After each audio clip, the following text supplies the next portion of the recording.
So I was going to say, to start off, just an overall, any kind of impressions from the immediate takeaways from today's practice, or anything that jumped out about how the group looked today? Yeah, I thought it was our best day. The weather was perfect. And we weren't real physical on defense Saturday, so we really challenged our kids. It just so happens this week, the culture pillar is physical toughness, so it was the perfect storm. Our offense had been coached up. I'd make sure those guys knew the defense is going to probably have an edge today. So we had one-on-one, we had triangle toughness, we had team run, team pass, and we played ball as well. And there was a lot of physicality, and kids were great, taking care of each other, but we got a lot better today. I can't wait to watch the video. We were flying around like game day speed today. I did not notice Frank Harris out there, at least in the portions that we were able to see. Is there any update that you can provide us on his status or what's going on with him? He's fine. He's totally healthy. Refer to our COVID protocol website for more information. Any other guys who have been impacted in that way, or is it kind of taking a toll on your roster? How are you doing with that overall health right now? Yeah, there's been somebody missing from every practice. It is what it is. And contact tracing's that rule gets you now. So one of the guys we're getting ready to talk to here in a minute is Tyler Monkey. I wanted to ask you a little bit about him before that. Just I know he played with a cast on his hand at times last year. It seemed like he was kind of in there and ready to help at a position where you needed it. What do you make of his season, or what do you take away from what he offered you? He was huge last year because, we were just we didn't have very many linebackers, right? There was him. He got hurt early. Jamal and Trevor, who pretty much played all the reps. Avery played some, and DeMarco played some. But Tyler's a kid that we trust. He shows up every day. He knows his role.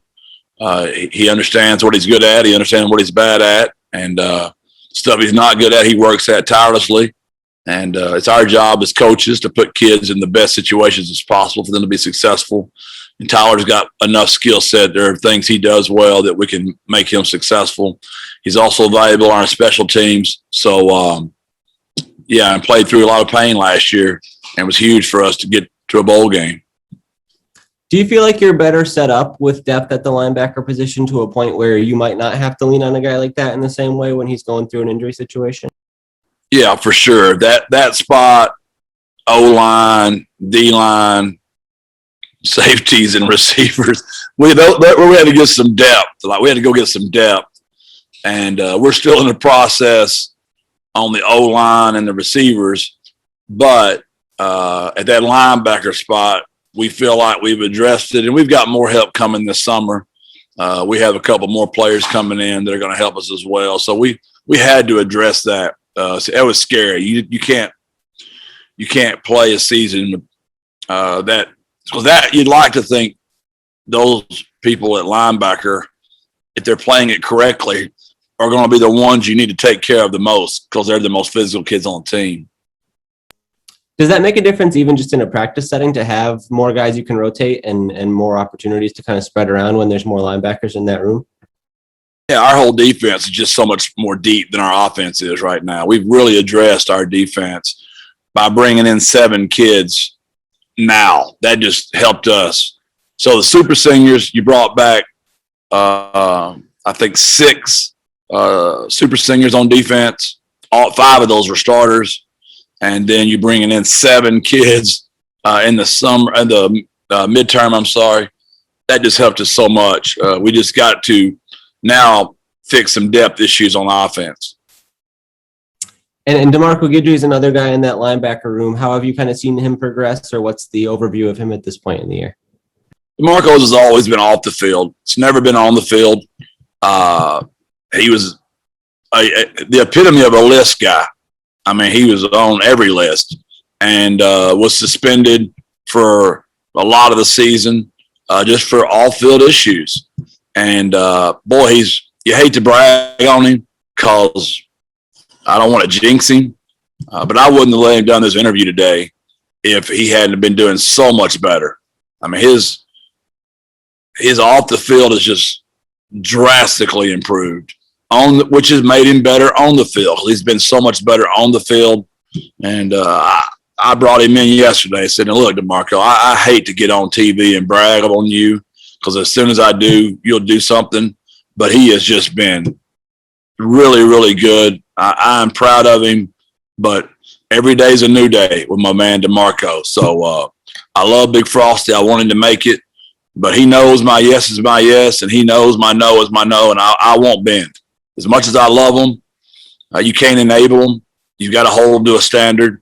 And that hashtag 210 triangle of toughness is something that's who we are. It's our brand. And branding is when image and identity match. And we're not going to waver from that. He knows that. Hey, JJ.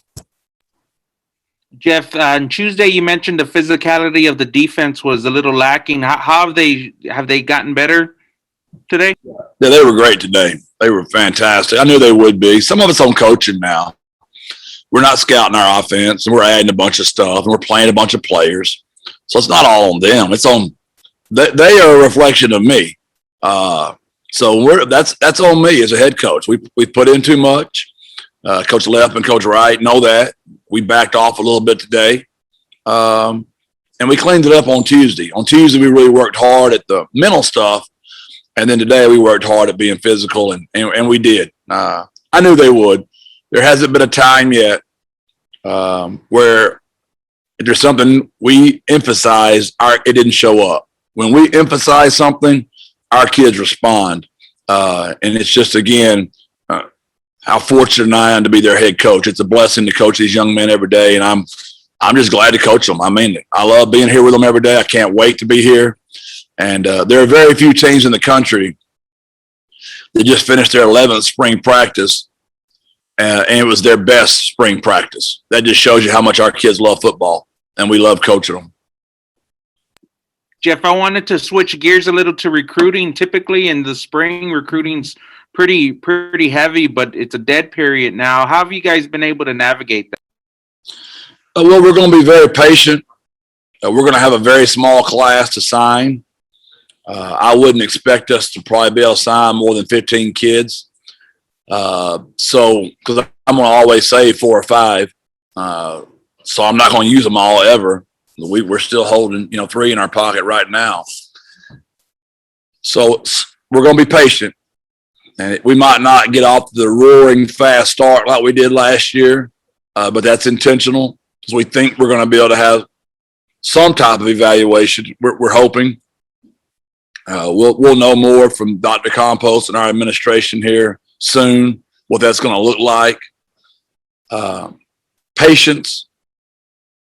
Let's go slow, and because we need to bring in really, really good players. We are at a point now where there's a lot of interest in our program, so we can be a little more selective right now. And when you talk evaluation, you're thinking maybe a summer camp or something like that? I'm hoping. At the least, I would expect to be able to have evaluations unofficially, which will be huge. But we're hoping for camps as well. We need our city to get to know us. We need our high school kids to get to know us. And until you get coached by somebody, you really don't know someone. And until you really coach someone, you don't know them. So I hope we get to do that. But if not, we'll adapt, we'll improvise, we'll adjust, we'll overcome. We've been doing it now, seems like, since we've had the job. Anything else for Coach?